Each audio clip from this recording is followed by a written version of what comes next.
Good morning, good afternoon, good evening, wherever you are in the world. This is Reganelite here. Hello, everyone. It's the Snowflake Viewpoint episode 54, where we cover the latest news in the UK. The date and time is the 13th of May at 8 p.m. UK time. How are you all doing in the chats today? I hope you guys are all doing well. I hope you all had a very good weekend. I have quite a bit to talk about news, and some stuff happened on this, and something happened both last night and today that's still happening as we speak, which I'll come into in just a moment. But we got a live YouTube chat poll asking if should Keir Starmer investigate Natalie Epstein's lobbied minister thing. We're going to come to that from the Independent. 80% of you say yes, no one says no, and 20% don't know. So 5 people cast their vote, so make sure you cast your vote there on the live YouTube chat poll. We're also live on twitch.tv/Reganelite1 as well, so anyone on Twitch is more than welcome to come and say hello over there as well. The gang is also here. We have Ollie is here. He didn't have a very good weekend because I wasn't here, and I was at a wrestling show yesterday, so Ollie wasn't happy that I wasn't here. Pingu is happy though. Pingu is happy. Pingu likes it when I'm not here for some reason. And Cash Dummy is here. The gang is here. The lava lamp has not yet formed, and the orb is there. And oh god, hold on. I cannot have a orange. Must stay blue. I can't have it red. Otherwise, I'm going to get paranoid. I'm going to think it's muted, and then I won't know unless. Can you not change colour, please? Am I going to have this today? Please, don't do that. Oh, no, it's playing up with me, guys. 1 second, guys. Apologies, going to have to sort this out. I can't have it that...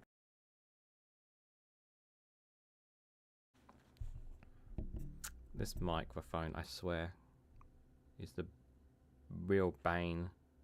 Are you going to change colour, or are you going to stay still? Okay, you're going to stay still. Apologies about that. Let's see who we got in the chat today. Joe Lefty, good to see you, buddy. Hope you're doing well. One Angry Pagan is here. Good to see you, One Angry Pagan. Hope you're doing well. Jow is here as well. Good to see you, one of our moderators. Mad Monk is here as well. Good to see you, buddy. Hope you're doing well. Two lovely moderators here tonight. Stephen Banker is here. Good to see you, Stephen. Hope you're doing well.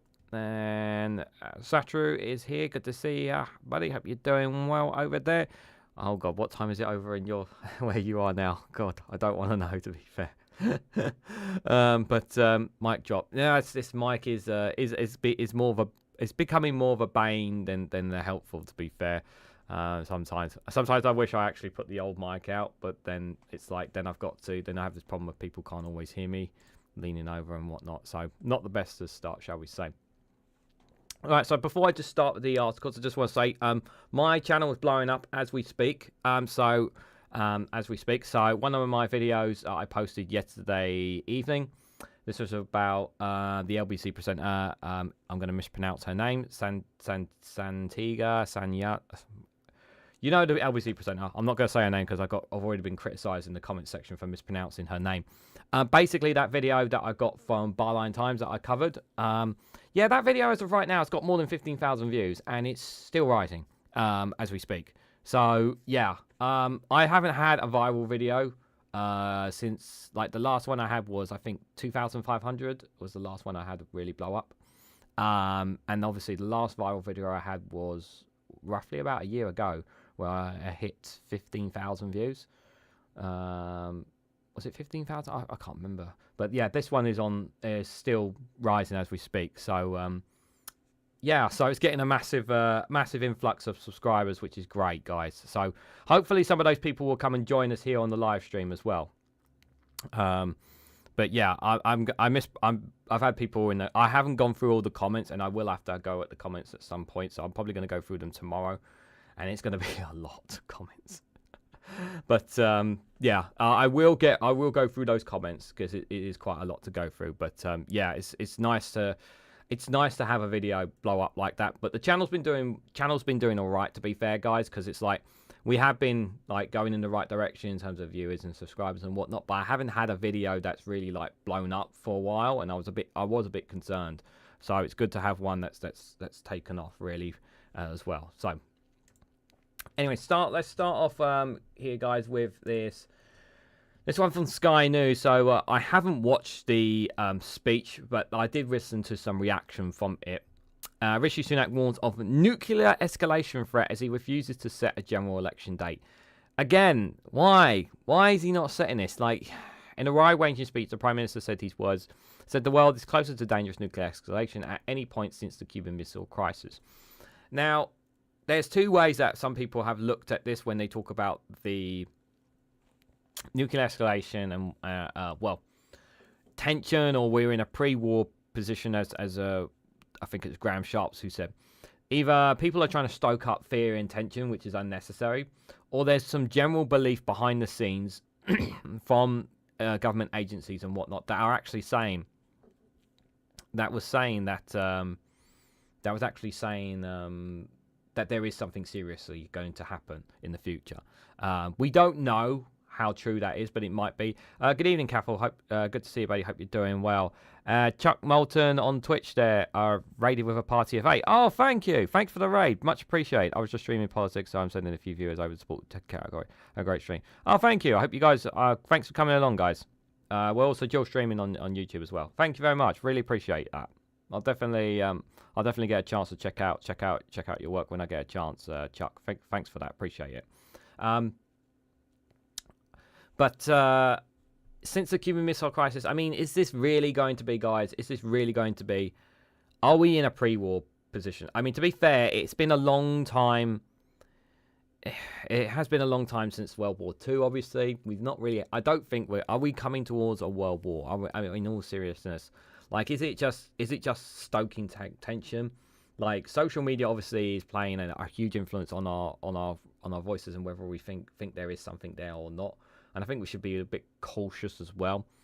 But we have to remember, this is Rishi Sunak, who is a petulant liar, full of himself. And obviously we need that general election right now, because I'm kind of sick and tired of talking about the Conservatives, and I'm sure you guys are too. We need that general election, and I'm inclined to agree with Max Robespierre when he said that it's probably going to be like... it's probably not going to be until late January, because he's going to try and hold out.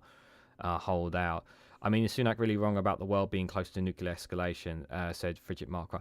Honestly, I don't think so. I think he might be saying that to scaremonger people, to be fair. Sigmund Mon, good to see you, buddy. Hope you're doing well. Oh yeah, I appreciate it. Yeah, that video's doing really well at the moment. That video going viral. Hope you're doing well, buddy. Hope you had a good weekend.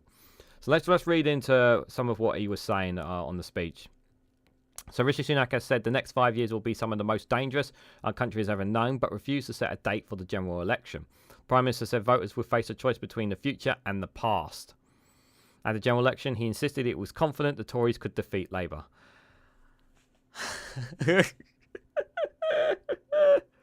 Okay. That's a good one. It is only us. It is only me that there has the bold ideas and the clear plan that will deliver a secure future for the country, he told Sky News following a speech in London.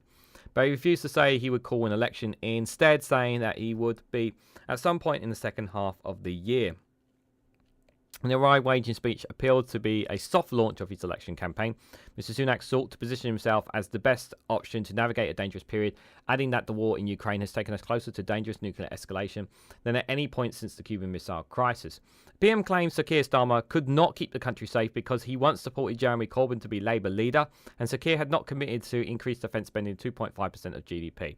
Now, first of all, like, pushing the Jeremy Corbyn button, okay, I get it that he has to push that Jeremy Corbyn button at PMQs, because we know he likes to push the Jeremy Corbyn button.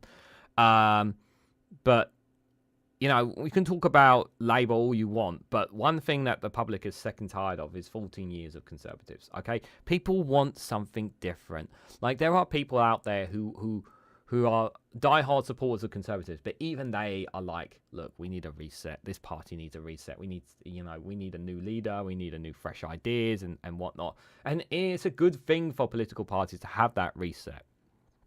So I don't feel like Sunak is kind of just saying this just to kind of... Sunak is just saying this regurgitating thing. I mean, he knows the writings on the wall. All the polls are suggesting that. Like, I've not been, like, I think there most people on the streets, yeah, when you listen to them, when you listen to some of YouTubers and journalists that go out there, they say that they're tired of the Conservatives. I have seen one or two people saying that no matter what, they were going to vote Conservative. I think, yeah, when, I can't remember who it was, but someone did a round at, I think it might have been Politics Joe or Sky News, or they did a round at Dover after the defection. And one of the persons says, I don't care who it is, as long as they're Conservative, I'm voting for them. And my first reaction was that guy needs some help, because he clearly doesn't understand how bad things are going right now. Sunak needs to grow up and get out, says Jow. Yeah, he does. Confident the Tories can defeat Labour, says Fridge Mark. Yeah. It's just ridiculous. It is. It really is. Mr. Sunak said he remained confident that his party could win the general election, despite polls continuing to suggest the Tories are on set course to lose. So everyone is wrong, but he is right, apparently. Simon says, 55, good to see you, buddy. Hope you're doing well. He admitted we haven't got everything right over the past 14 years. His party has been in power, but said Labour have almost nothing to say about what he could do on most issues. No plans for our borders, no plans for our energy security, no plans for our economy either, he said. Mr. Sunak said Sir Keir had no principles either and had gone from embracing Jeremy Corbyn to Nadhim Zahawi, the Tory MP who defected to Labour, or the cycling pursuit of power at any price. Yeah, I mean, I just don't understand that switch, especially with what we're going to be talking about later on as well. He claimed Labour have no ideas and acted like a pressure group not of would-be government. Asked if he believed the country would be less safe under a Starmer leadership, he said, if this was the beginning of an argument that says, be careful what you wish for, better days, better the devil you know, Mr. Sunak replied. In a word, yes. Well, you know, keep talking, Sunak. The PM said he could be relied on to make difficult decisions on the economy and defence, and he would make the UK a world leader in AI and technology advances. Oh my God. Focusing on defence. I'm glad I didn't listen to this speech. I know some of you guys may have enjoyed it, but I'm glad I did not watch it. Focused on defence and technology, he said, I feel a profound sense of urgency because more will change in the next 5 years and in the last 30. I'm convinced that the next few years will be some of the most dangerous yet most transformational that our country has ever known. Mr. Sunak says the UK needs to be prepared strategically, economically, with robust plans and greater national resilience. So Keir Starmer's hit out at Mr. Sunak's accusation that the UK will be less safe under Labour. I think Labour will be more safe under rather than that. And then here's the why, guys. When I see some of the stories about some of the breaches, some of the security breaches that have been happening, you know, the ones that come from iNews and from iNews mostly, with the exclusives that they've had, some of the hacks that we happened. I mean, there's many of them are not really reported by the media, but the amount of leaks and whatnots that are coming out really does drive cause for concern. He's definitely delusional, says Joe Lefty. Yeah, he is definitely delusional. The moment that general election happens, they're going to go from a 365 seat to 3. I don't know if I think they will. I think they will stay around the 100 mark. I don't know if they'll go under it, but there's still people crazy enough to vote Conservative. That's the thing. Like, you're seeing people still casting their ballots to the Conservatives despite everything that's going on. People are still going to vote Conservative. That's just this sad reality, really.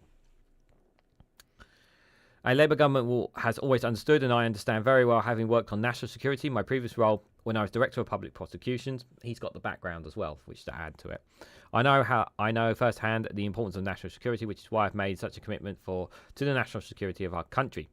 But in order to make that happen, you need a credible plan for the future. The government talks about national security, but what's its record? Yeah, it's crap. Absolute crap. We know it's crap. It's hollowed out our armed forces, it's wasted £1 billion on procurement and doesn't have a credible plan for the future. We are more serious than that, and that is because we're a change party, and that puts our country first and our participants. When has this guy gone? Where has this guy gone? Ollie's behind me, Stephen Banker. Ollie's behind me, don't worry, we'll see him later. Liberal Democrat leader Ed Davies said Mr. Sunak should call a general election. Yeah, of course he would say that. Why wouldn't he say that? He said families are sick of the Conservatives failing the NHS, allowing water companies to pump sewage in our rivers, and refusing to help families through the cost of living crisis. The Conservatives is out of touch and out of time, and Rishi Sunak must do the right thing, give the people a general election. Yeah, he should give them a general election, but whether he will or not is another question. I'd like to think he will, but I generally believe that he's going to hold out till January. He's going to do everything he can. He's going to hold out till January, guys. You know, and there was one story I've seen about where the MPs were basically saying, we need to stay in longer because, you know, I need to get my paycheck, you know, as well. And it's just like, it's just so discontinuous, so disconnected from the public. It's been insane. It's 14 years of just been absolute Barney is what it is, guys. Absolute Barney. So this next one is also from Sky News, guys, before we as well. This one, obviously, on I've only seen this one just recently as well. The law allowing asylum seekers to be sent to Rwanda disapplied by a court in Northern Ireland, but the UK government is going to appeal. So Belfast's High Court found parts of Westminster's migration law would see a reduction in the rights for asylum seekers laid out in the Good Friday Agreement. So this is obviously with regards to the Rwanda policy. Obviously, Ireland is obviously not happy with what's happened because the Rwanda policy is obviously scaremongered. Lots of people, as many of you guys should know, are scared. A lot of people crossing over, and they've gone over to Northern Ireland and then simply crossed over into the Republic, because they're pretty much scared of being sent to Rwanda. So they go and try and claim asylum there, and basically what they want to do, Ireland, is basically send those migrants back, but because there's not an agreement in place, they can't send them back because the UK is not part of the EU. The UK also wants France to do more. They want to be able to send migrants back to France that came from there, but that's obviously not going to happen because, again, we're not part of the EU, so we don't have full control of our borders, which we were told we were going to have full control of our borders when we left Brexit, but that hasn't happened, so which is why we're in the situation that we're in now. Hello, Andrew Luke. Good to see you, buddy. Hope you're doing well. At least Sunak is right. The UK needs to be prepared economically. I'm not sure what the UK's main export is. Is it weapons or cars? Probably. I mean, cars are right now. There is a lot of cars obviously being exported to some.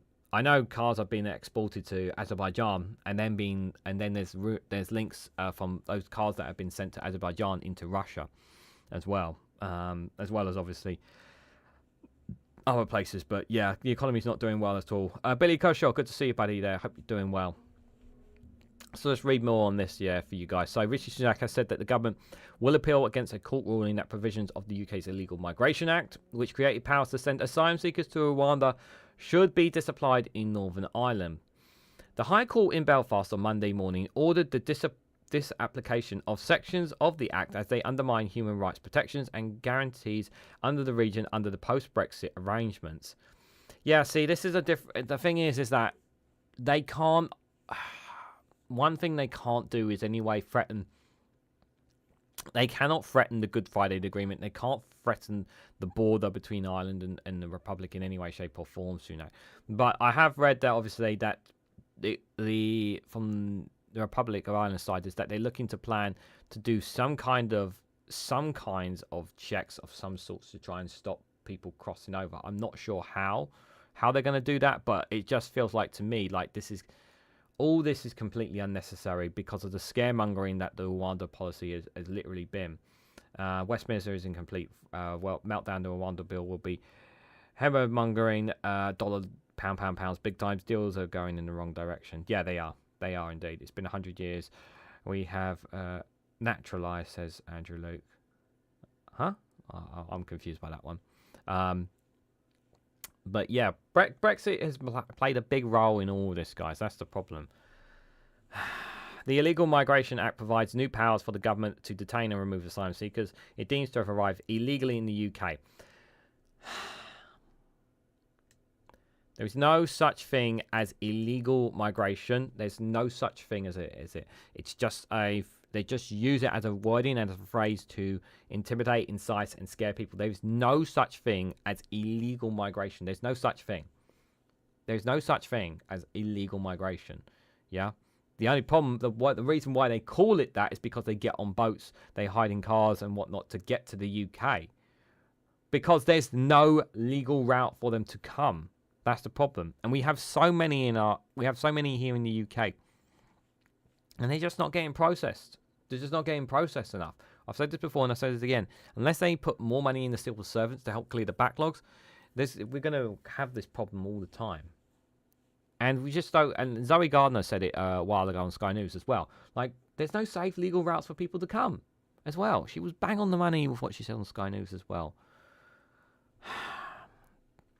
The Illegal Migration Act provides new powers for the government to detain and remove asylum seekers it has deemed to have arrived illegally in the UK. Central to the new laws is the scheme to send asylum seekers to Rwanda.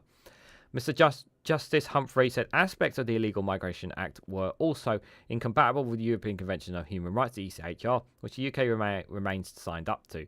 Yeah, and they want to rid us of the ECHR as well, which is totally which obviously just take away. They want to take away our human rights pretty much, because you just can't trust this government to keep it itself.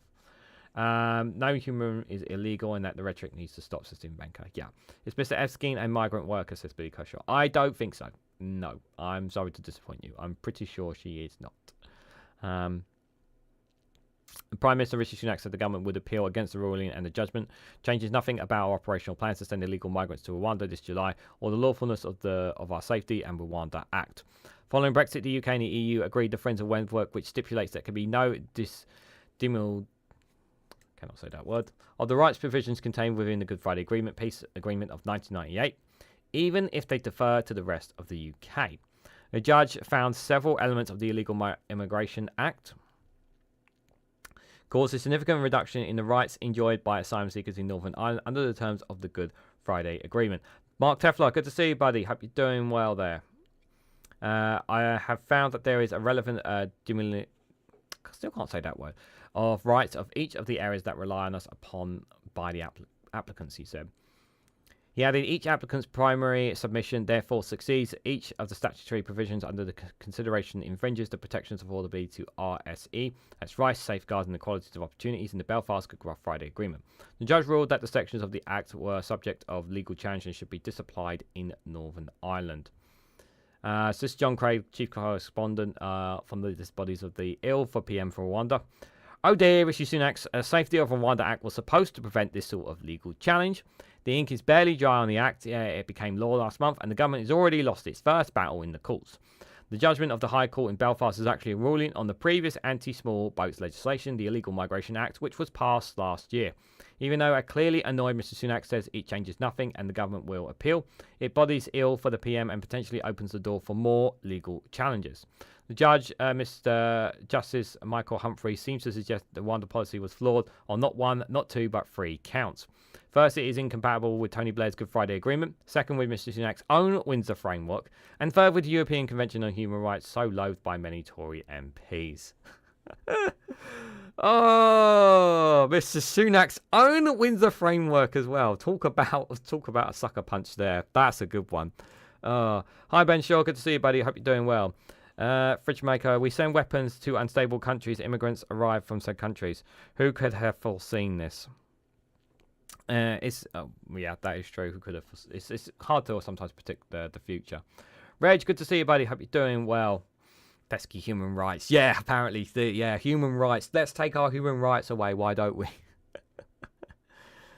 Oh dear. The ruling. I just find this so funny here that it's incompatible with Rishi Sunak's its own Windsor Framework that he put in as well, on top of obviously the Good Friday Agreement and European Convention on Human Rights. I thought that's just a nice little dig there. That's just hilarious. The ruling will now fuel a row between Ireland and the UK in recent weeks, following the Dublin government's introducing plans to return asylum seekers to the UK across the border from Northern Ireland into the Republic. The plans were introduced after the Safety of the Rwanda Bill became law at the end of April. The law declares the African nation a safe place to deport asylum seekers to. Again, just because you deem a country safe does not mean it is safe. Yeah? And let me give you an example. When there's a war or conflict taking on, literally next door in your neighbours in Congo, yeah? And some of that actually can end up coming over into Rwanda. That doesn't make it necessarily safe. Oh, it doesn't matter that there's gunfighting taking place on the streets in the streets in some parts of the cities and parts in Rwanda. No, it's still perfectly safe. I mean, you might get shot, but it's still perfectly safe, guys. It's still perfectly safe. Just saying. It's still safe, guys. It's still safe. And Sakir, good to see you, buddy. Hope you're doing well. Hi, Naughty Chat from the Naughty Step. Naughty Step. I haven't got the Naughty Step where I need David McGuinness to bring it for the YouTube chat. Hope you're doing well. Buddy. I think every MP who says Rwanda is safe should spend 2 weeks in Rwanda. Yes. Yeah. Didn't Kerry Baganock said she knows someone that went on holiday there? You know, I'd like to see the photos and all that, showing them on holiday there. The Irish Minister Helen McGee told a parliamentary committee that more than 80% of recent arrivals on Ireland came via the land border with Northern Ireland. Moody's case was brought to the Belfast High Court by the Northern Ireland Human Rights Commission and a 16-year-old asylum seeker from Iran who arrived in the UK as an unaccompanied child on a small boat from France last summer. He's currently living in Northern Ireland where his application has not yet been determined, but said he would be killed or sent to prison if returned to Iran. Mr. Justice Humphreys agreed to place a temporary stay on the disapplication ruling until another hearing at the end of May, when the applicants will be able to respond to the judgment. Lawyer Sadine Marleman, who represents the teenager, said the judgment was hugely significant. She said it would prevent the Rwanda scheme applying to Northern Ireland. This is huge thorn in the government's side and it's completely put a spanner in the works. Yes, really has. Prime Minister said the judgment changes nothing about our operational plans to send illegal migrants to Rwanda this July or the lawfulness of our Safety of Rwanda Act. Oh, by the way, and again, guys, obviously we had the talk about the first Rwandan was sent there. Why have we not seen no video or photo images of this person being put in a plane and sent to Rwanda and all that? You know, we heard that someone went there and we paid them like $5,000 or something, wasn't it? To go to Rwanda. Like, why have we not seen photo images of that? And also, apparently, reporters went to Rwanda to try and track this person, and he couldn't find them either. So it's almost as if like they paid someone to go there and send them back, maybe. Just saying. I have been consistently clear that the commitments in the Belfast Good Friday Agreement should be interpreted as they were always intended and not expanded to cover issues like the illegal migration. We will take all steps to defend that position, including through appeal. Gavin Robertson, the leader of Northern Ireland's DUP, called on the government to prevent a further fracture on the immigration policy between the UK's nations. He said if nations have a different policy, it would make Northern Ireland a magnet for asylum seekers seeking to escape enforcement. And this is what could potentially happen. Well, it's already happening. You know, people are already going there because they're scared of going to Rwanda. I hope that less, perhaps, I'm kind of hoping that less people will panic in the UK and England and Wales about fleeing to Northern Ireland because of there's another appeal, and it just feels like there's lots of roadblocks still. I know there's been lots of roundups lately from border forces around in and around. I know there was one not too long ago. They did a roundup in Croydon on people as well. Lots of people have gone under the radar, stopped reporting into the Home Office as well. So we have a lot of people who have basically gone underground, gone on the black market, going into traffic, into gangs and whatnot, because quite frankly they are too scared to get sent to Rwanda, and they're not going to keep allowing themselves to get reported if that means them getting sent to Rwanda, because you know you just don't want that happening. I mean, it's just so frustrating. I'm just going to check the live YouTube chat poll before I see what Alistair Keir has just done for us. Asking you guys on the YouTube live chat poll, should Keir Starmer investigate claims that Natalie Eskin lobby ministers? 16 of you cast your vote. 88% say yes, 6% say no, 6% said I don't know. And Alistair Keir with the 5 gifted memberships there. 5 to Billy Kershaw, Satu Hershey, Tories Don't Get Tasered, Pedulous, and John Lucas. Thank you very much, Alistair Keir, for the 5 gifted membership. That's really kind of you, my friend. Thank you as always for your support. It really is a massive difference. Thank you. Just have a quick look what you guys are saying here in the chat. Everyone's saying hello to each other. Jabby the Big Home, Stockholm, past gorillas in the mist. Did you see the video from Led by Donkeys, guys, from on the BBC Stockholm? That was really powerful video. Definitely worth checking out as well. How long until DUP say something bananas or evil about this story? Bookmaker, I'll take 6 minutes, says Andrew Luke. They'll try and spin something, that's for sure. Take care of yourselves, Satu Hiroshi. I am doing good. Yeah, look after yourself, Satu, in all seriousness, yeah? Sunak also said the quote, "It's incumbent upon us to make this a period of not just danger, but of progress. Anyone else see what I see in that statement?" says one angry pagan. Yeah. Yeah, I see where he's going with that. The Tories do not want to spend money on their own problems, says Jow. No, but they want to spend money to enrich themselves at the cost of taxpayers, Jow. They do want to do that. Sunak is a Kremlin. gremlin. Now, Stephen, that is incredibly disrespectful to gremlins out there.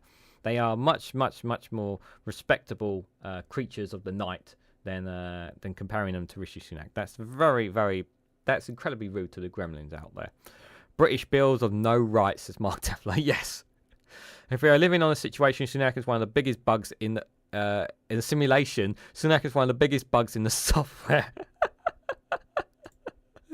He is indeed. Don't forget, Rishi Sunak's wife doesn't live in the UK. Oh yes, of course. Fridge Mark there on Twitch. That's absolutely true. Is it better to buy memberships than super chat, Billy Kershaw? It's entirely up to you if you want to. You're not pressured. No pressure to do so. If you want to do a super chat, that's entirely your discretion. If you want to give memberships, that's entirely your discretion. Honestly, don't feel pressured to do so just because Alistair Keir has gifted memberships. You're not under pressure to do so, honestly. But it's entirely your discretion. YouTube memberships are ones that really help the most. But if you want to do gift super chat, it's entirely up to you. Don't feel pressured to do so. I humbly apologise. Yeah, insulting the gremlins. How dare you? Pingu does not like that comment at all. He's very mad about it right now. Yeah, he doesn't like that. He's actually a big fan of the Gremlins movie as well. He's a big fan of it. So. Don't turn off. They're doing that again. Lee Anderson, he's coming full circle. No, let's not talk about him. We don't want to talk about him. Let's not talk about him. Right. Next one, guys. This one is from The Guardian. This one was from yesterday, but just a quick plug here, guys. If you haven't already, please hit the like button. We greatly appreciate it. Share this across social media so others are notified of this video. And subscribe because it really does help support the channel. And hitting that follow button on Twitch TV really does make a massive difference as well. So any of those things, guys, really does help. So thank you for everyone who does them. Really, really appreciate it. This one was from yesterday from Nadhim Zahawi. He admits that he paid nearly £5 million to HMRC after a careless mistake. So the Tory former minister said he made an error over tax paid on the sales of YouGov shares after previously saying he was being smeared. Right, yeah, because obviously it's not you. He was being targeted. It's not my fault. It was someone else. It's always someone else. Like, we Tories, we're innocent. We didn't do anything. This guy. Is this the guy who paid to heat these horses' stables as well? This is the same guy, isn't it? This is the same guy, isn't it? I know, obviously, Sunak likes to warm his swimming pool, but I'm pretty sure you need a badger, says one angry bacon. Badger? Oh, I've got enough gang there anyway. Former Chancellor, actually. Yeah, he was former Chancellor for a brief period because he basically tried to blackmail Boris Johnson, and then he turned on Boris Johnson, didn't he, as well? So it was just absolute calamity. So Nadhim Zahawi has admitted for the first time that he paid nearly £5 million to the tax authorities to settle his tax affairs after previously denying the figures involved and claimed that he was being smeared by journalists who revealed the issue. The former Chancellor told the BBC he had paid HMRC just under £5 million after making what he called a careless mistake with the taxes he paid on the sales of shares in YouGov, the polling company he helped found. It is the first time Zahawi has spoken openly about the issue, which ended up costing him his job as a Conservative chair last year after an inquiry by the Prime Minister's ethnic advisor. He announced this week that he was standing down as an MP at the next election. Good. One less Conservative crony we don't need. Because the rich can't get away with effing anything, says Fridge Marker. Yeah, that's true. You know the story. Never trust a Tory, says Stephen Banker. Never trust a Tory. That's the slogan. Never trust a Tory. Speaking at the BBC Sunday with Lower Queensburg there. Zahawi said, I'm sorry, Tory enabler. I'm sorry that when I had my settlement with HMRC 2 years ago, I should have probably been more explicit in the details in the ministerial declaration. I do know how the settlements was arrived at. That's my own mistake. Yeah. Mistake. It's a mistake, guys. It was a mistake. Yeah, the HMRC found it was not deliberate. That there was a careless mistake. They fought through the appointment of shares in YouGov when it was first launched. I should have had more of the shares on my name. As it has been reported, total payment was just shy of £5 million.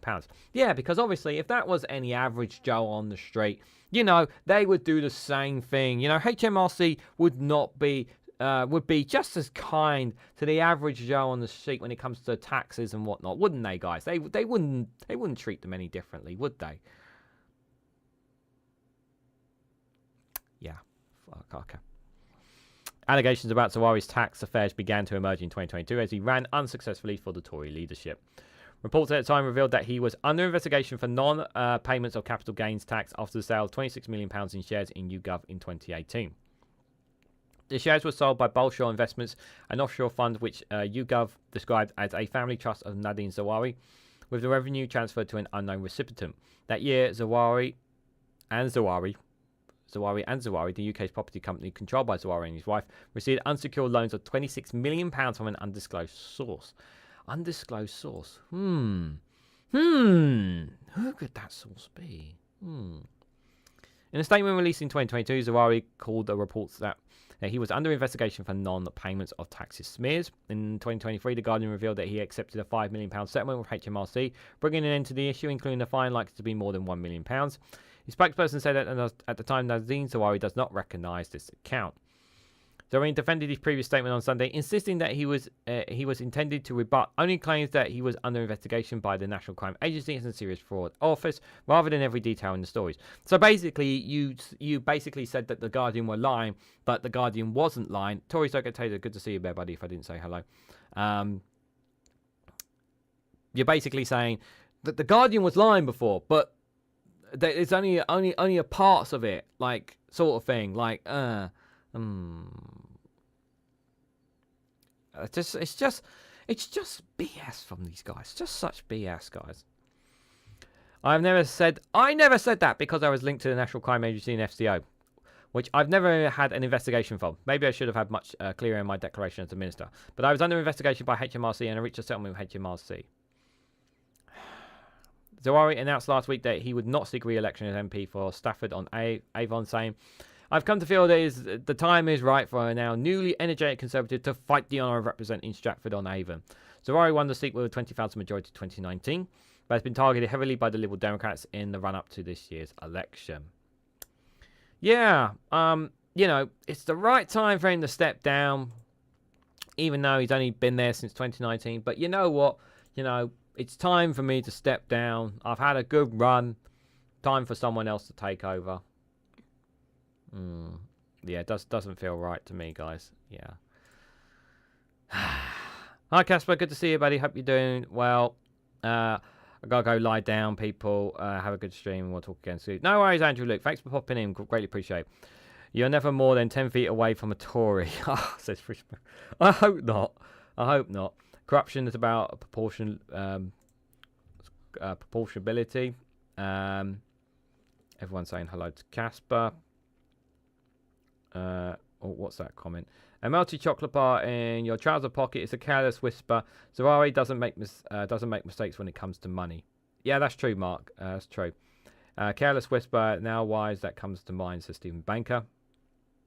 What happened to natural justice? Natural justice? What are you talking about, Billy Kershaw? This is England we're talking about here. Well, UK, but mainly England, to be fair. Right, got one more video before we go to the funny video to take cut a little break in between. But 16 people cast their votes at the moment, asking should Keir Starmer investigate the claims Nadhim Zahawi lobby ministers. That's the live YouTube chat poll. 88% of you say yes, 6% say no, 6% don't know. We're going to go into that now. So thank you everyone who's cast their votes on that. I will end the poll just before the end of the show. Let me make sure I've got the right one on. This is the right one. This is the right one. So this one from The Independent, you guys. So Starmer is under pressure to investigate the claims that asking lobby ministers to intervene in the husband's trial. So the Labour leader is facing calls from within his party to probe allegations into MPs wanting the Justice Secretary to move the sex assault trial. So this is obviously regarding to the husband's trial against him, and he was found guilty of that. And she obviously still continued to defend it. And it's quite of a really, this kind of dirt was kind of like,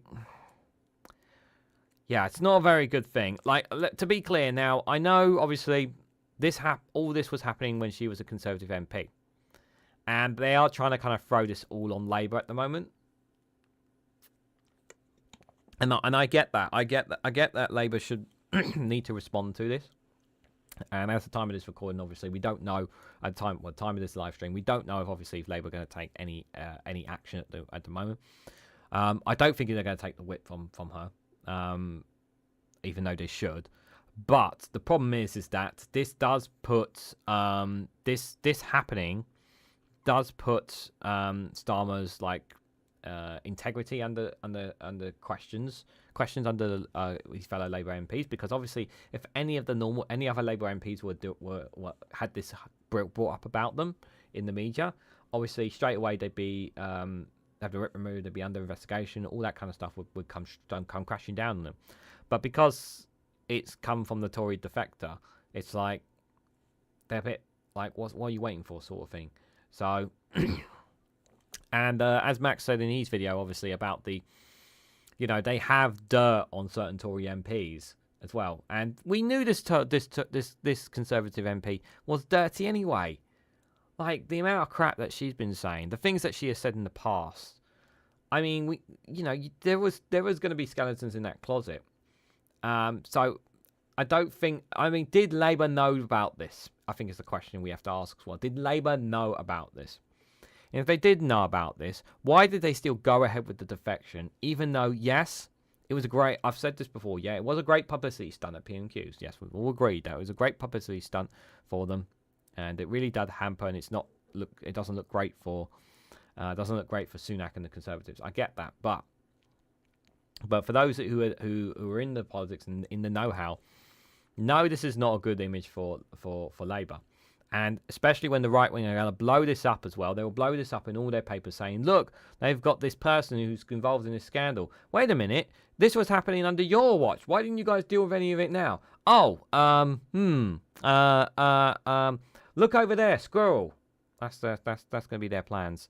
Joe Lefty says, "I agree with Phil on this. The Tories knew about this and they covered it up for years. Says a lot about the Tories." Yeah, 100%. I 100% agree with that statement from Phil on that.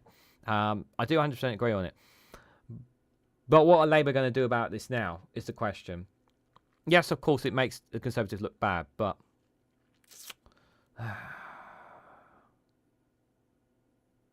no, I don't. I'm not interested in that, Billy. But thanks for the. I appreciate it, but no. Do not just your YouTube. You have indeed entered the Brexit zone, says Mark Teflar. The Brexit zone? I don't have no British flag. What are you talking about? Anyway, let's read more into this, guys. So Keir Starmer is under pressure to investigate claims Nadhim Zahawi lobbied the Justice Secretary in 2020 to intervene in her ex-husband's sex offensive trials. The Labour leader, who's been urged to launch a probe into the claim made by Sir Robert Buckland, who on Sunday said Miss Epstein approached him when he was Lord Chancellor and Justice Secretary before hearing the Charlie Epstein case. Labour MP Jess Phillips said there should always be an independent investigation in all sorts of claims that come forward. And I 100% agree. Just launch the investigation claim. Why not? So I don't see why not. Miss Epstein allegedly told Sir Robert that it was unfair that her ex-husband's case was first to be heard at Southwark Crown Court after the COVID lockdown, that it was being overseen by Lady Justice Whippy, the Sunday Times have reported. One person presented viewed her comments as a bid to have the case moved to a lower profile court to spare her partner's public scrutiny, while another saw it as an attempt to replace the senior judge, according to the newspaper. So Robert said he rejected the plea, suggesting his intervention could undermine the constitutional doctrine on the separation of powers between Parliament and the judiciary. The Tory MP said she was told in no uncertain terms that it would have been completely inappropriate to speak to the judge about the trial at all. The spokesman for Miss Epstein said, "This is nonsense. It's certainly true that Mr. Epstein continued to be supportive after his imprisonment by a large number of Conservative MPs who had known him for a long time, including those who had visited him and independently lobbied on his behalf, which had nothing to do with Nadhim." And Labour Shadow Minister Jonathan Ashbrook on Sunday defended Labour's decision not to investigate the claims to Sky News. She said it was nonsense and not her interpretation of the meeting. But speaking to LBC, Miss Phillips said there should be an independent investigation. So straight away you had one Labour minister, Shadow Minister saying this, and you have another one saying this. Yeah, this is not good. This is not good from Labour's point of view. But yes, I totally understand the point of what Phil says there. But it also doesn't change the fact that that does throw weight behind Labour, and Labour need to nip this in the bud somehow. And just ignoring it is not the ideal situation. She said, I think that when on my own side, I think it should happen in the Conservative Party. Robert Buckland needs to come forward with some more evidence for this sudden moral code. The Shadow Digital Minister, Sir Chris Bryant, pointed to a previous probe by Parliament's Standard Committee, which found Ms Elphicke and Conservative colleagues had attempted to improperly influence judicial proceedings. Now, when we were doing that investigation, I would have thought that if what Robert Buckland said is true, he should have told our committee, Sir Chris had said. He added, if anyone should be investigated by the Parliamentary Commissioner for Standards, and he is perfectly independent, it is up for him to decide. Frankly, it should be Robert Buckland. The calls came as Miss Elphicke was described as incompatible with the Labour Party by the President of the Trade Union Congress, TUC, over her support for anti-strike laws. Matt Rack,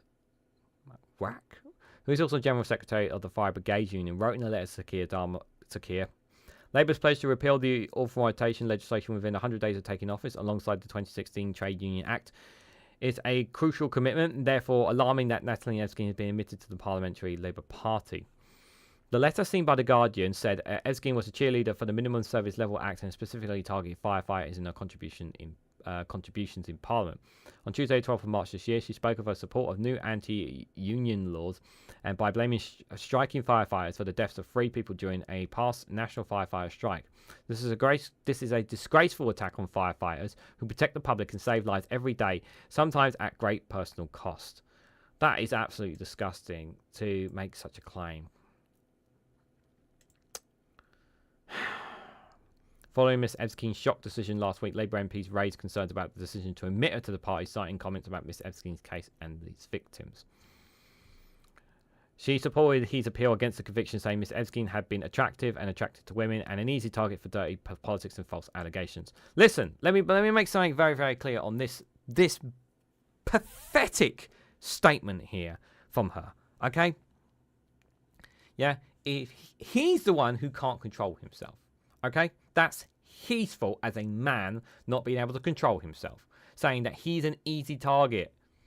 Well, that's his fault for not being able to control himself downstairs. Let's be very clear about that. Yeah? There's no getting around that comment in any way, shape or form. Easy target. Well, that's, maybe you should do something about it. And the fact that she's defending it is insane. It's so insane. I know they're husband and wife, but still,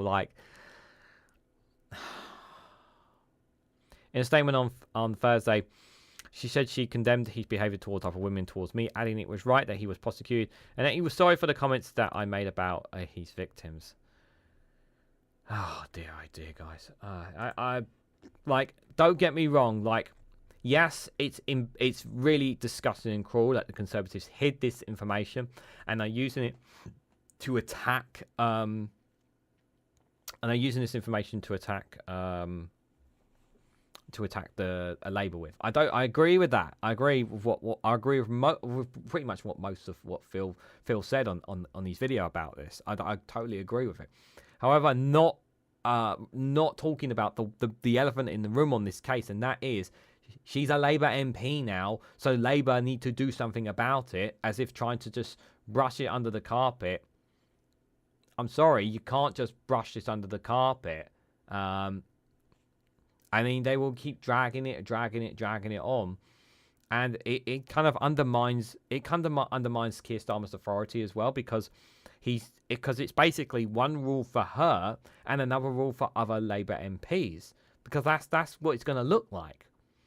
And if Starmer is to be seen as a man of integrity, he needs to launch an independent investigation to clear the air on this.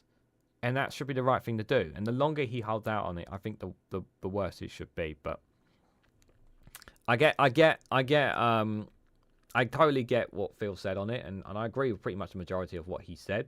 But the fact that he didn't even address the issue of the fact that she's a Labour MP now, it's Labour needs to address it.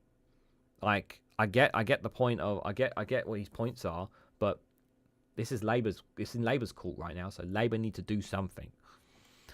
Jal says how Labour reach power will matter in the future when he tries to negotiate with the EU. How will the EU negotiators view them? I think it will be a lot better. I think the negotiations will be I wouldn't call it negotiations. Let's be clear. I wouldn't call it negotiations. I think it will be talks. Let's not call it negotiations. But I think they will be a lot more warmer compared to the Conservatives. I think that's the best way to say it. Stephen Moran says everyone welcomes Keir Starmer's Labour Party, no matter how repulsive. Not a black woman like Diane Abbott, though. Yeah, that's not good either. She joined in on a chant with protesting crowds, shame on you, until she twigged it was aimed at her before shouting off like her husband, says Mark Teflon. Yeah, that was embarrassing clip. That was for her as well. That was embarrassing clip for her. Just see. I'm sorry to all the Labour supporters, but this shames you and your entire party taking these people is jumping around you. It's not the Labour supporters. It was the top Labour government. It was a call by Keir Starmer and his top officials to make this call. It's not. I'm not blaming Labour supporters. You shouldn't blame Labour. I'm not blaming any Labour supporters or low end or MPs or members in any way, shape or form for it. You know, you have to. It's very important to make the distinction that this is a top decision, and people within will no doubt be pressuring Keir Starmer and those top officials to do something about it. There will be pressure applied. There will be. It's even worse when you realise that people actually voted for that complete failure as a human being, says Reg. Chrome is not. What's this? Again, does anyone remember Natalie defending she's still doing it? Her jailbird husband screaming at boats at the beach. This is Labour material. This is Labour material. Like, the thing is that they're trying to appeal to the right because they have the majority of voters, and they're trying to show that they can be a party for all sides. That's kind of what they're doing. But I think if they want to show that, they need to show that they also listen. Like, we are a broad church, but we also have guidance and strictness and policy and whatnot. And they have to show that, and they're not showing that by not doing anything here. And I get that point, but I don't agree with it. But I understand the point that he's doing, but I don't agree with it personally. I'm not blaming Labour supporters. I'm saying the actions of Starmer and top officials shames the party. Yeah, of course. I totally get that point. The majority of the party do not support this, says one angry pagan. Yeah, as you rightly said, yeah, they don't support this. So Labour are already in talks with the EU, says Billy Kershaw. Yeah, they have been having talks. Yeah, they have been having talks behind the scenes. We know they've been having talks. We've heard them before. I think I've even covered videos about it as well. So they've had that as well. But yeah, thanks for your comments, guys. Let's take a little break, shall we? I think we need to take a little break from all this talk. I've got an interesting video for you guys here. We have a breaking news from the front line, guys. Yeah, this is from the front line. So obviously, whatever's happening on the battlefield is obviously going to be very, very important here. Oh wait, I've got the wrong camera on. So this from Michael Spice. So this is breaking news from the front line, guys. Hope you guys enjoy this little one.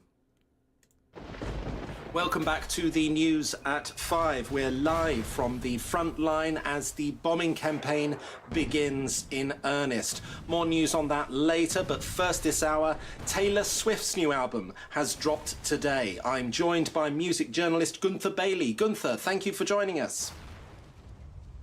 Good evening. You've listened to the album. What do you make of it? Is she back to her bouncy best, or is this another thoughtful outing for the undisputed queen of pop? Sorry, are you all right? Yes, I'm fine. What's your take on the new album? Is she back to her bouncy best? Yeah, but this album is more a blend of different styles and moments from her past, all coming together to provide a rich, melancholic and ethereal paroxysm of a beautifully healing musical ephemera. Flipping. I'm afraid I didn't get all of that, Gunther. I've just been shot in the leg. In a nutshell, are Swifties going to be happy tonight? You don't have to cover a story like this, you know. You are a news channel. You don't have to be the one show. Well, next time I want advice from a 47-year-old man whose entire personality is to pretend to like everything on Radio 1 in a desperate attempt to stay relevant, I'll know who to come to. Gunther Bailey, thank you for joining us tonight. Well, thanks very much. I hope you get shot in your other leg. I have. Good. This is just literally it, guys. It's literally it. I mean, not covering the main news And yeah, let's not talk about the main news. Let's talk about Taylor Swift. Let's talk about her new album. I mean, it's literally what it is. I mean, I've not seen a journalist covering on the front line about something else, but I thought it was a funny one anyway. So, how are you guys doing? You guys are all right? They seem to be. Oh, the lava lamp has formed. The lava lamp has formed, which is good. Which is good. So the gang's looking pretty well here. So very good. So guys, just before we go to the next article, I just want to say, guys, for those on YouTube, if you haven't already, please consider becoming a YouTube member. You can do so by becoming one for as little as 99p. Being a YouTube membership really does financially support me and the work that I do here on this channel. It makes a massive difference. That 99p may not sound like much, but it really does make a massive difference. It gives you access to custom emojis, which guys in the live stream will be using right now as we speak. I know they are. And not only that, if you ever comment on any of my videos as a member, I do give a response. Sometimes it'll take a few days, sometimes it could be the next day, but I do respond to all my comments from YouTube members. If you're a $2.99 membership, guys, you also get early access to my content. I will have guys, obviously I've got the videos ready for tomorrow. I just needed them to go through monetization. I will make them members. I will make them available to you guys as soon as this live stream is over. The next round of videos, the shorts are ready for members if you want to see them pre-ready, guys. But it's for the 299 members, the corporals.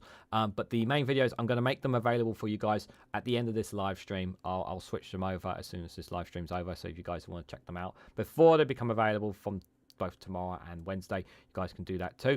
Other ways you can financially support me in the work here. If you don't want to do it by YouTube membership, you can do it by buying me a coffee. A link is that in the description. You can also do so by becoming a Patreon supporter. And joining my Patreon, by the way, doesn't mean you get absolutely nothing. No, you actually get content on there. You get additional content on there by being a paid member as well. And also I do exclusive content on there, free exclusive content on news and politics on my Patreon, on Rumble as well, and on the Facebook page. And I've got 4 videos on the Facebook page dropping this week of exclusives, believe it or not. So do check them out, guys. Yep, yes, you heard me. 4 additional videos are dropping this week on the Facebook page. I think I've got 3 dropping on Patreon, and I've got, I think, about 3, maybe 4 dropping on Rumble. Will be dropping on Rumble this week as well. So keep your eyes out for them, guys. So plenty of additional content, not just on YouTube, but on plenty all the way around on all my social medias, guys.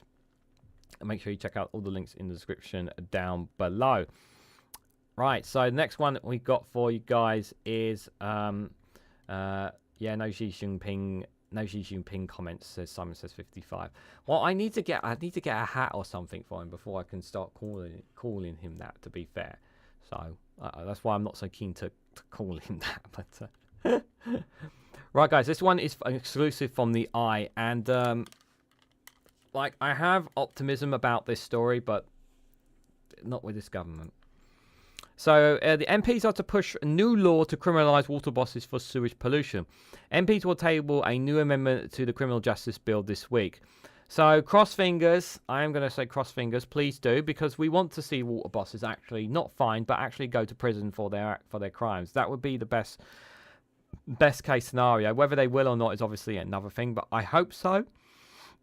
But we'll just have to wait and see on this one. So let's read a bit more into this. So obviously, this will progress throughout the week. I would say keep an eye on Daily Blase's YouTube channel. He might have something on this as it progresses as well. We know Daily Blase has a very good at keeping track of things going on in the House of Commons, House of Commons, and obviously the committee hearings as well. So do check out his YouTube channel as well. I'm sure he'll be keeping an eye on this as well.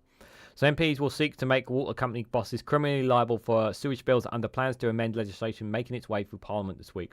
An amendment will be tabled to the Criminal Justice Bill, which is due to return to the Commons on Wednesday, to create new criminal offences for failing to meet specific measures to crack down on sewage spills.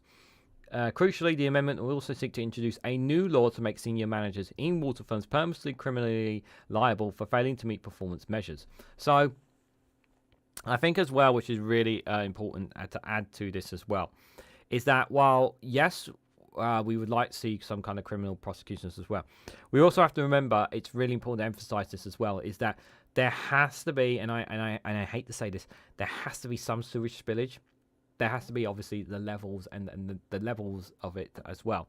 But we need more of the sewage to be processed by the sewage treatment plants. So more of that needs to be done. And it can't be just a case of just blaming the weather for overflows and whatnot. We need to find, there needs to be a striker balance on that. I do welcome a criminalisation of this, but I also want to make sure that it is fair as well, and I think that's really, really important. As to Keir with the £5 super chat, thank you very much. All English water companies will declare bankruptcy to avoid this Reganelite. Well, if they declare bankruptcy, well, we'll have to see how the government reacts to it. I don't know if the... I mean, my fear is that I don't want the government to take control of the water if it means us having to pay for the debts. That's my fear. Now, I know Justice has said there are ways we can get out of not having to pay the debts and leave the dividends on those companies somehow. I can't remember what she said on the story, but she did say there are ways we can nationalise the water companies without us having to pay a penny for the debts at all, as well. So, but if they do try and get out of it, however this government or Labour government reacts to it, we must not be forced to pay out whatsoever for these debts in any way, shape or form. The state must not be paying out for it. There'll be absolute fury if there is in any way, shape or form.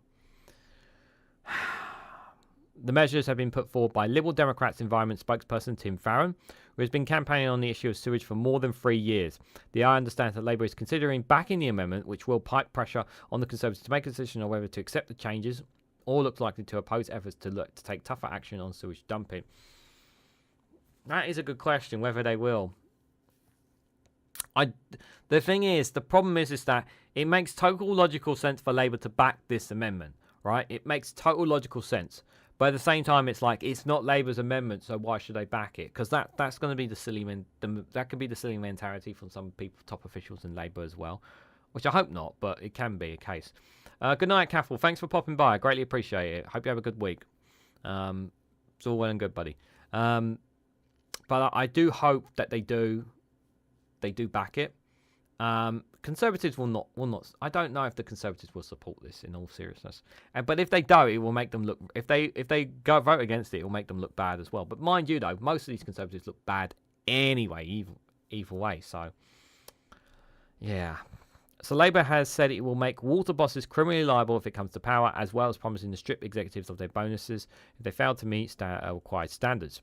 The Environment Agency has previously called on water company chief executives and board members to face criminal charges, including court-imposed fines.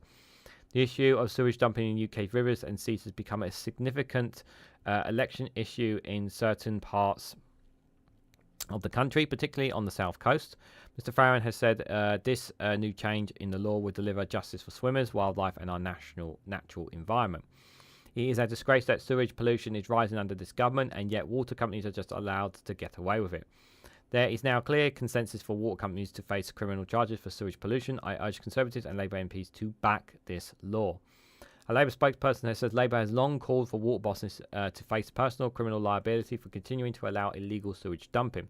But this is the only one part of Labour's plan to put water companies under special measures to force them to clean up their toxic mess. We will go further by banning the payment of bonuses to polluting water bosses and introduce severe and automatic fines. I like that. Yeah, again, like, this is all good stuff for what Labour are saying, but you know, we want the water. We want the water taken out of these public hands, but we just want the level. We want the debts left with them. We want the debts left with them. Is what the reality is. That's what we do want. It'd be interesting. I'm very curious to see how Labour vote.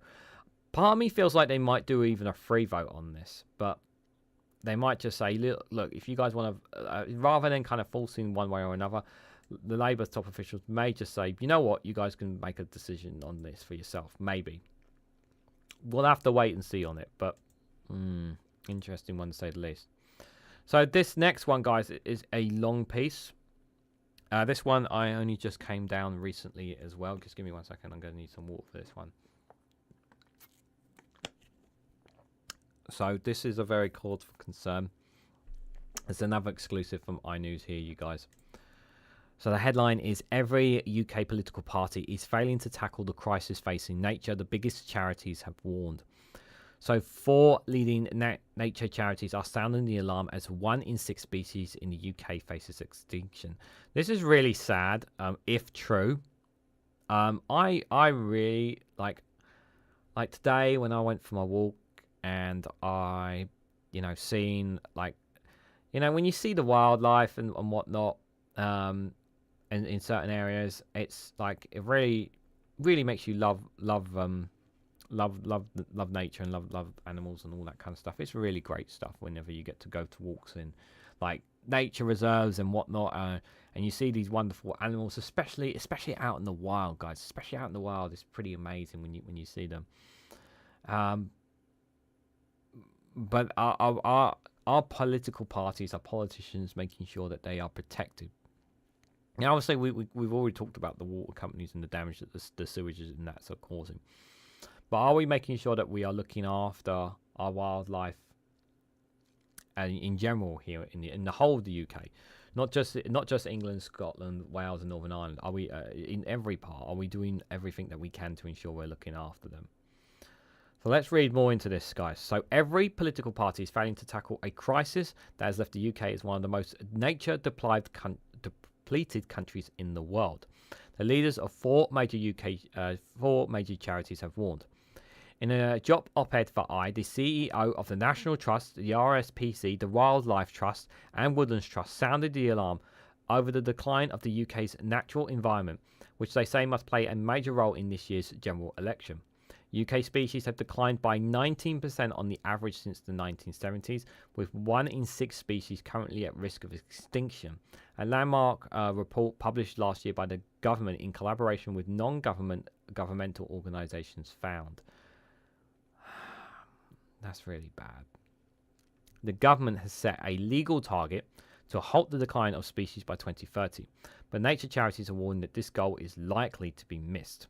With an upcoming election and only 6 years to meet this legal target, we're starting to see more political debate on the crisis nature is facing, the charities saying, adding that politicians from all parties need to be much clearer about how they plan to turn this around. Without action to restore nature to help us adapt to climate change now, future governments will have to upgrade with the escalating consequences for all of us, from plummeting food production to property damage to increasing flooding, they warned. Charity said that the public's love for nature was evident through the outcry over the sewage scandal, which the Eye has covered extensively as part of its Save Britain's Rivers campaigns.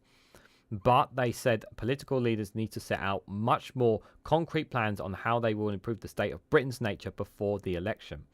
Howard Bowell, the National Trust Director of Land and Nature, told the Eye political debate is noticeably lacking on the crisis that nature is facing. A spokesperson for the government and the Department of Rural Affairs has said that the government was going further and faster for nature with new major schemes for everyone from farmers to house builders to help restore nature. The government has also launched a £25 million special survival fund to support the creation and restoration of wildlife-rich inhabitants in England. Labour said that if elected, it would uphold the government's 2030 target and vowed to create new land-to-use framework that would ensure 30% of land and sea is protected in nature. Richard Grimbleby, good to see you there. Hope you're doing well.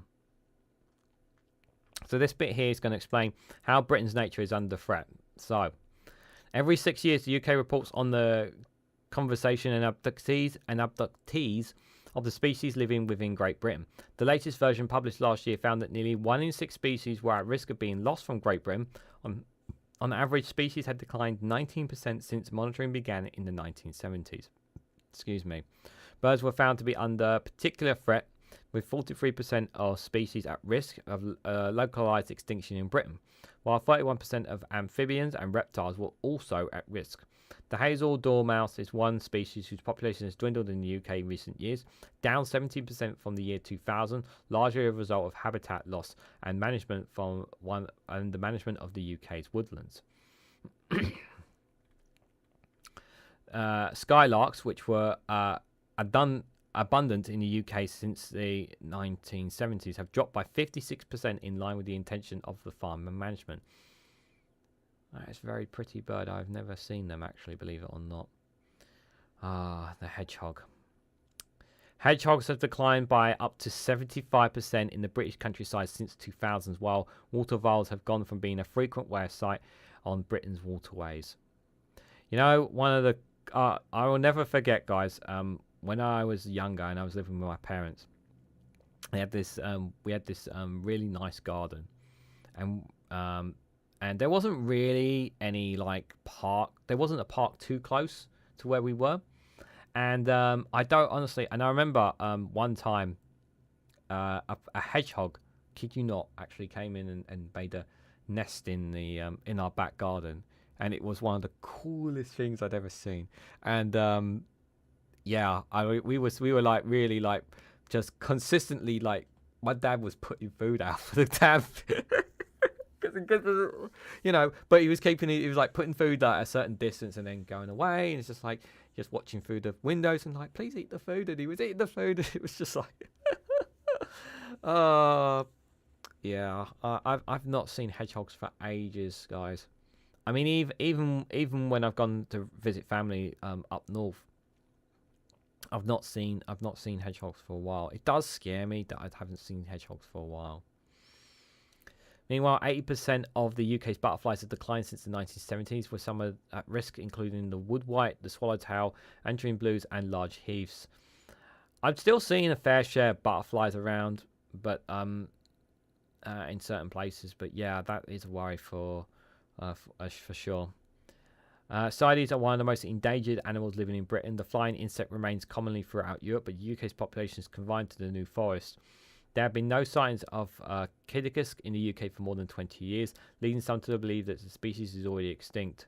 Some of the threats include a reduction in inhabitants and wetter weather owing to climate change. Yeah, a lot of this is down to climate change as well. We have to take that factor in as well. Britain's plant biodiversity is also declined, with 50% of our native plants, such as heather and heartbell, decreasing in their distribution as well. When we turn to rust, those guys will still be here, says Billy. I hope some of those species will still be here long after we're gone. And badgers, says one angry pagan. You really like badgers? You should get a badger, pagan. If you like badgers so much, you should get a badger. You should get a badger, buddy. The government has previously been criticised for failing to enforce its ambitious environmental targets. Not a real one, of course. They're wild animals, just saying. With campaigners raising concerns over slashed budgets for the Natural England Advisory Body and the Environment Agency Watchdog. The charity leader said the UK needed better resources, nature delivering bodies, if our wildlife is to be restored on a scale not seen before. To be effective, we need these institutions to have the teeth to hold any government to the day to account and have the resources to do their jobs properly. The CEO raised concerns over an upcoming private members' bill introduced by the Tory MP Derek Thomas that could bring power to designate sites of scientific interest that would transfer from Natural England to an Environment Secretary. There is a bigger principle at stake here. They said this change would replace the current expert-led objectives process by Natural England with one arbitrary by politicians. It will rip up the science-led decision-making and instead turn our sites into special scientific interest into sites of political convenience. It would be like stripping powers from the Bank of England to set interest rates independently. Yeah, they should just stay off the nature stuff. They really would. This here, time to turbocharge nature protection, not weaken it. Here, McGradden, the General Director of National Trust, Chief Executive. So this is their, I'm assuming this is their letter here. So from the public outcry over the discharge of sewage into rivers, the feeling of the Scanamore Gap Tree, is clear that UK public loves nature. Iconic landscapes such as Lake District and the White Cliffs of Dover are hardwired into our natural culture. Yet the hard truth is that the UK is one of the most nature-depleted countries in the world, with 1 in 6 species at risk of extinction. Without action to restore nature and help us adapt to climate change now, future governments will have to grapple with escalating consequences for all of us, from plummeting food production to properly damaging from increased flooding. This hasn't passed the public by. 81% of UK adults believe nature is under threat, and more needs to be done urgently to protect and restore it. The government has set a strong nature target. The Environment Act requires species declines to be halted by 2030. But in the words of its watchdog, the Office for Environmental Protections, the OEP, said its delivered plans so far fallen far short and opportunities to change the course must be taken. With an upcoming election and only 6 years left to meet the legal target, we're starting to see more political debate in the crisis it's facing, but politicians on whatever party need to be much clear about how they plan to deliver the course correction the OEP said is needed. One thing is immediately apparent. We need better resources, nature delivery bodies to restore wildlife on a scale not seen before. Natural England and other environmental arm length bodies exist for a host of good reasons, enforcing important protections, looking after critical assets such as nature reserves and flood defences, advising government based on sound science and evidence, and in theory at least making decisions without direct interference from politics and politicians. To be effective, we need these institutions to have the teeth to hold any government of the day to account and have the resources to do their jobs properly. Yet some in Westminster are pushing it in a different direction. Yeah, because obviously they're more concerned about holding on to power more than anything else. A new private member's bill. Yeah, we've read pretty much the same stuff, isn't it? There is a bigger principle at stake here. This change will replace the current expert-led. Yeah, we've read that bit already. SSSI is our primary natural protection tool.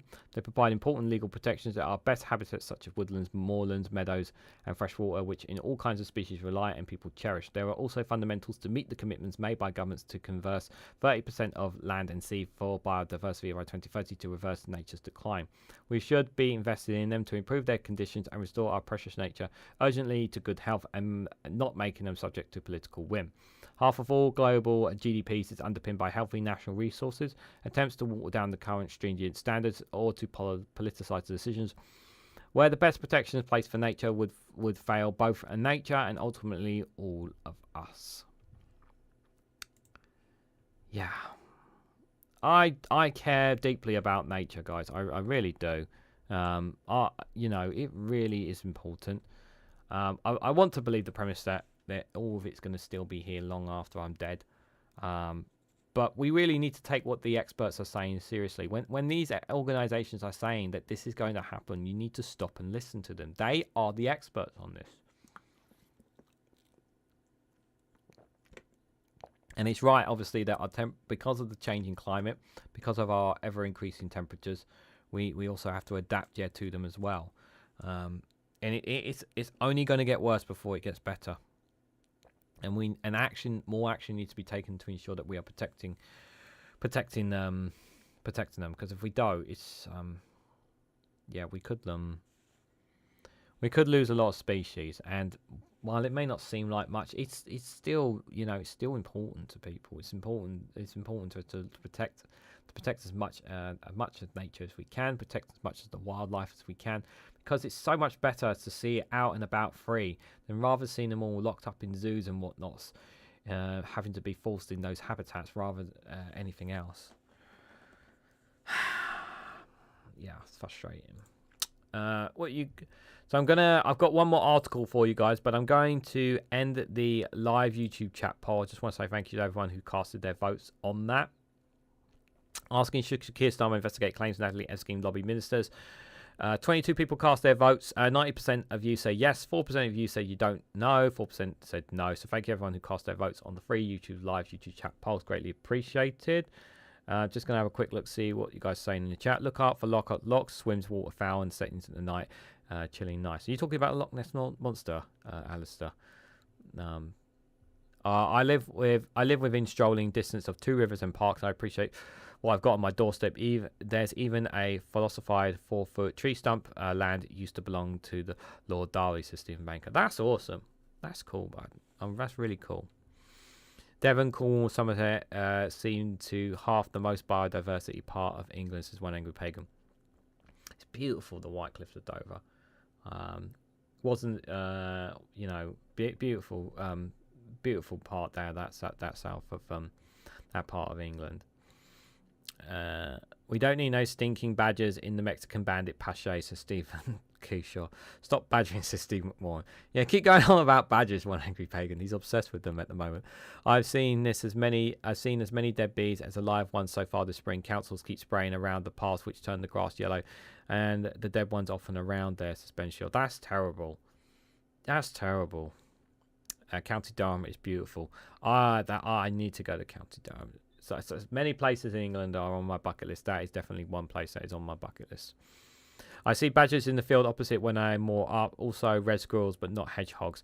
I haven't seen wedge squirrels in a long time, Joe Lefty. I haven't seen wedge squirrels since I was a little kid. We still half of a good number of foxes down here too, said one. Oh, don't you worry. We got plenty of foxes here in London.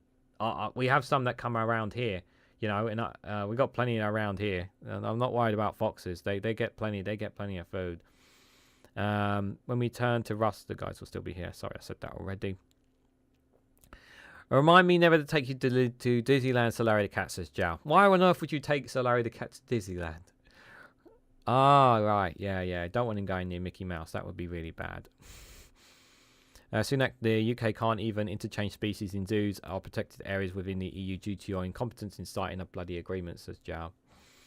Scotland has a rainforest in Agawam and Blue, plus the Highlands. Yeah, I would love to visit the Highlands as well. Get away from the honeypots. Go into nature, sit down, just wait, says Billy Kershaw. Yeah. There's an urban foxes in the hospital area. See them, vixens and cubs, says Alistair Keir. I have seen some fox cubs actually out in the wild with some around here in London, believe it or not, as well. So yeah, thanks for that, guys. It's nice stuff. I've seen off fox sniffing around my house, says Larry the cat. Yeah, just scare them off. Don't do anything silly. I'm sure you wouldn't do anything cruel in any way, to be fair. So guys, I've got one more story for you guys before we wrap things up with the funny video. So this one is from the Telegraph. So it looks like they're doing a U-turn. No, not Labour, the Conservatives, guys. So plans to criminalise the homelessness has been dropped in the face of Tory backbench rebellion. So James Cleverly has dropped the measures that would allow the police to fine rough sleepers for any nuisance, including having an excessive smell. The plans to criminalise homelessness has been dropped in the face of Conservative backbench rebellion. Rough sleepers will only be prosecuted if they harass people engaging in antisocial behaviour, and the government's concessions head off the revolt. James Cleverly, the Home Secretary, has agreed to drop plans that would give the police powers to fine or move on rough sleepers for any nuisance, including having an excessive smell or sleeping in the doorway. Yeah, I mean, it's not like let's be clear, guys. It's not like, you know, go have a shower or go take a bath. And it's like, yeah, well, they're homeless. How can they stop smelling? Like, this is just cruel is what this is. So more than 40 Tory MPs have threatened to rebel over the plans originally put forward by its successor, Suella Braverman, claiming they were so broadly drawn that a homeless person could be prosecuted for simply sleeping in the doorway. Yeah, it's just ridiculous. It's so cruel, this is.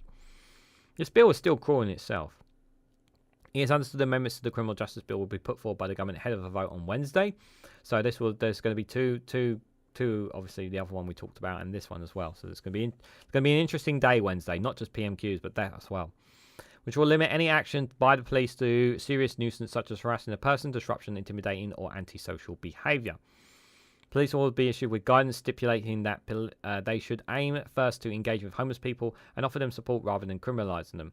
They will also be expected to issue with them several warnings before taking any action to move them on or prosecute them. The Home Office will now remove references to smells. They make sure that homeless people are not penalised if they have an odour. A Rebel MP source told the government had made significant concessions while accepting the need to scrap the Bribery Act, which makes it a criminal offence to sleep rough. Government source says we are trying to get in a position where we don't criminalise people for sleeping rough. Well, that's exactly what you're trying to do. BS. They are trying to do this.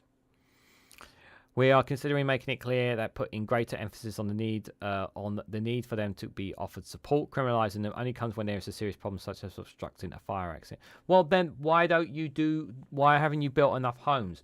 Why have you not invested more in organisations that would help these people? Why have you not done more of these things? You've not done those things. You've not built enough homes. You've not given these people enough support. You're punishing people. You punish people for help. It's pathetic. You talk like you care. You don't care.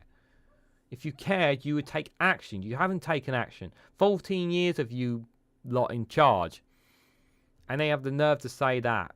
It's absolutely despicable, guys. It really is despicable. Right, just before we come to the funny video, how are you guys doing? Ollie's a lot happier. Ollie's happy now because we got a good, nice, funny video coming. Pingu, we need to get you a hat. Some kind of hat. I need to find one for each size. It's going to be difficult to do so, guys. So, guys, this one, I got one more thing before we guys head out, and this one is from Matt Green. Hope you guys like this one, but just a reminder, guys, if you want to come on the Discord community after, if someone could put a link for the Discord community, it'd be greatly appreciated.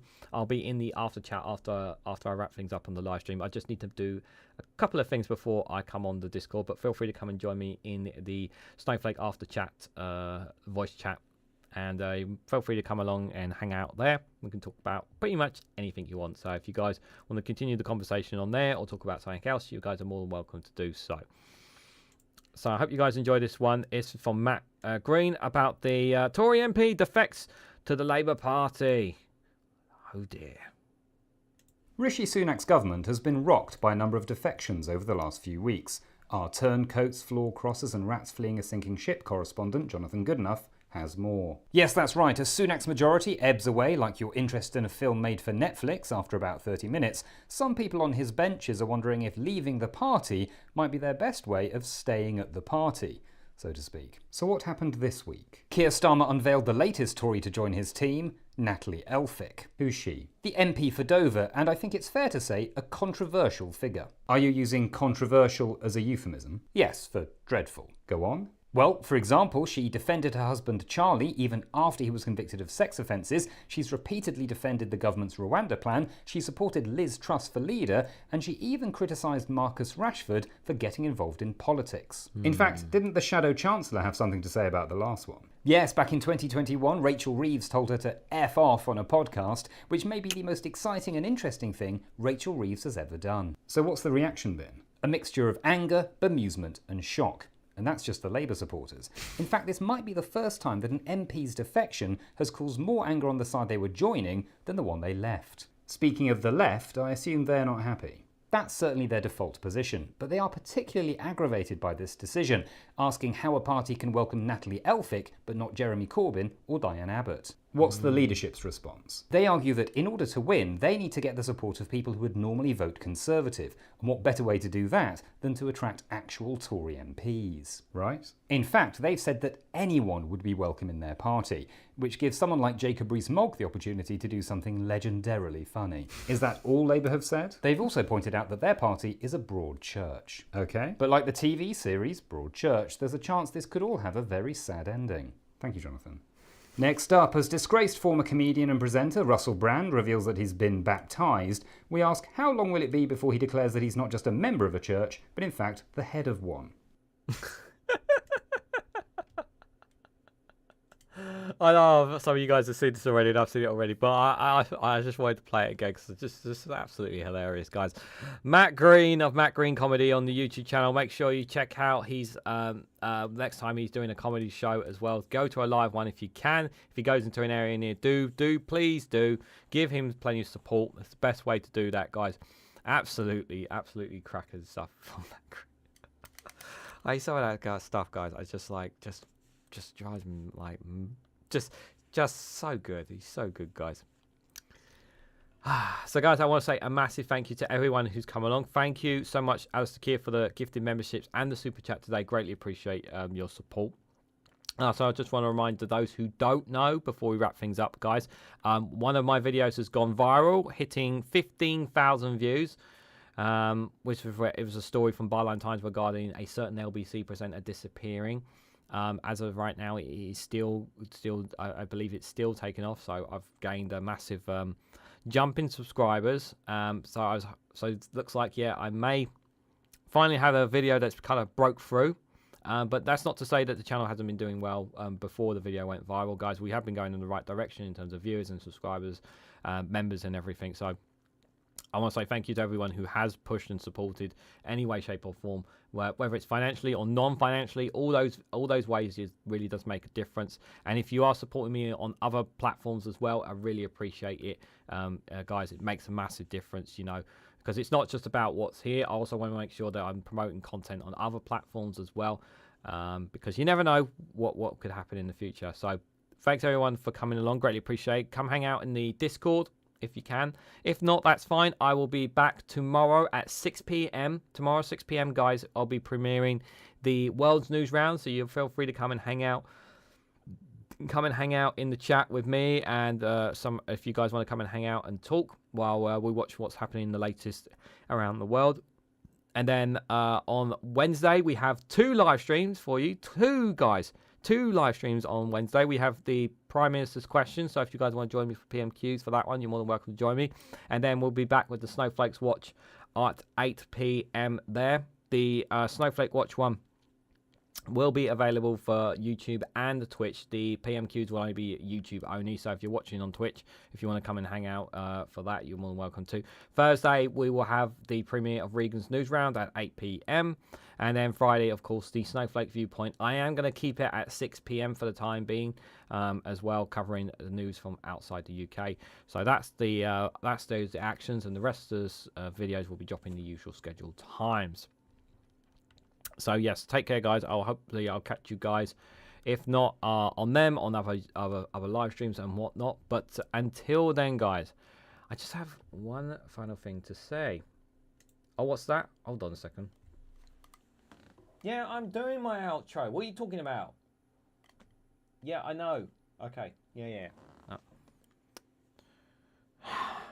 If you haven't already, please hit the like button. We greatly appreciate it. Share this across social media so others are notified of this video. And subscribe, because it really does help support the channel. And if you want to go one step further, financially support me and the work that I do here, you can do so by becoming a YouTube member for as little as 99p. Or join me on Rumble, Patreon, or Facebook for exclusive content on those platforms as well. So thank you all so much for watching, and I hope to catch you all very, very soon.